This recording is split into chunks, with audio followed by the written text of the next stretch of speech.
It's no secret that family communication is one of the biggest factors when it comes to how your school year is going to go. If you don't have good communication, then your families might be a little upset with you, and the school year might be a bit harder because you might be worried if your families are upset with you and how the year is going, and you get the point. But if you have positive family communication, you're going to feel super supported throughout the year and your school year is going to run that much smoother. Now, you might be wondering, how do you have good teacher parent communication strategies throughout the year? I'm going to share that with you today. So let's jump right in. Before we get started, there's something I want to talk about when it comes to teacher parent communication. You see, parent and family communication has changed a lot from when you and I were growing up. So, when we were growing up, it was often that you would get a phone call, your families would get a phone call if you were sick, if you were missing something, or you got a bad grade, or something happened at school, or you got a reward. Now, oftentimes it was one of the first two, but still, most of our families grew up with having a communication with the school when something was wrong and when they needed something. And that's not often the case anymore in today's society. You see, nowadays, a lot of families actually dread phone calls from the school. In fact, I can't tell you how many times I answered or called the phone only to hear, "What did so and so do now?" You see, our families are exhausted and tired of only hearing about the negative and when they need something. That's why I absolutely love this strategy, and it's going to completely change your perspective on family communication. You see, there's this new trend going around, and I'm totally here for it, and that is focusing on positive interactions instead. I mean, think about it. If you only heard from your principal when they had to give you negative feedback on something or needed you to do something, you will get tired of talking to them too. Well, the same goes for our families. We need to make this transition from only calling our families when we need something or to inform them about something inside the school to having those positive interactions with them. That way, they start building that know, like, and trust factor with the school system again. And that's why the number one strategy when it comes to teacher parent communication is actually positive communication. Now, you might be wondering, how do you do that? Well, you see, there's a couple different ways to do it. The first way is a love call.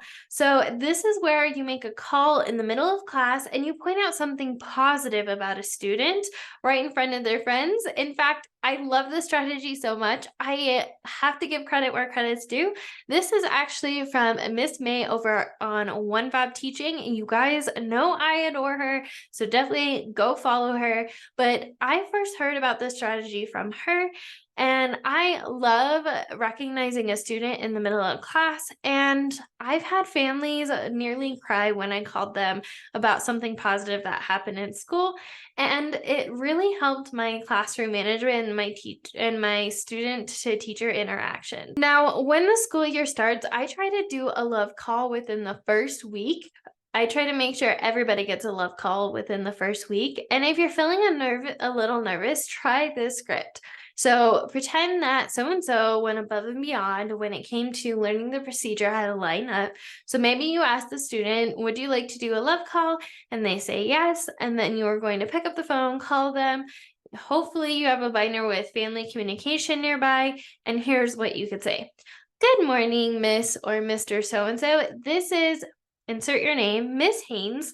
I wanted to let you know that," insert student's name, "did an amazing job at lining up quietly today.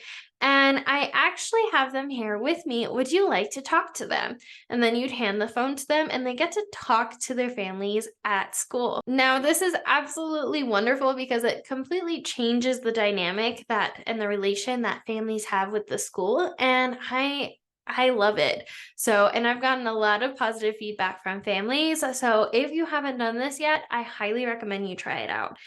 After the first week of school and I've given everyone a love call, I try to make sure I get everyone at least once a quarter. And I know it might be hard. Some of those students, it might seem a little harder to give that love call to, but typically they're the ones that need it the most. So If you can, catch your students doing something positive and spread that positivity to the families, and it's going to change your school year. The next one is glow notes. Now, glow notes are all over TikTok right now, but essentially it's sending a glow or a positive note home. So I have done this in the past. I didn't really call them glow notes per se, but I would send positive notes home.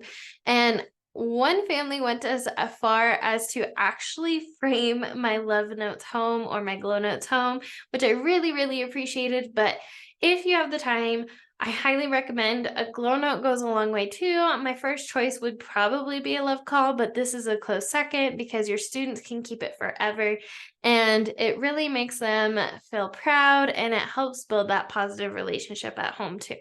Now, before moving on, I do want to add that in order for this to work, consistency is going to be key.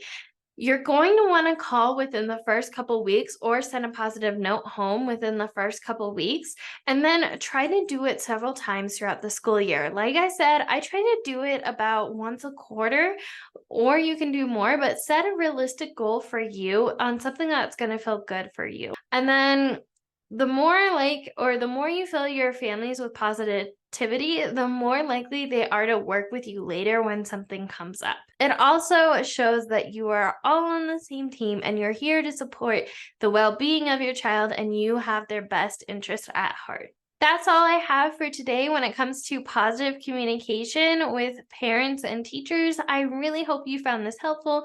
If you did, I would really appreciate if you could like and subscribe.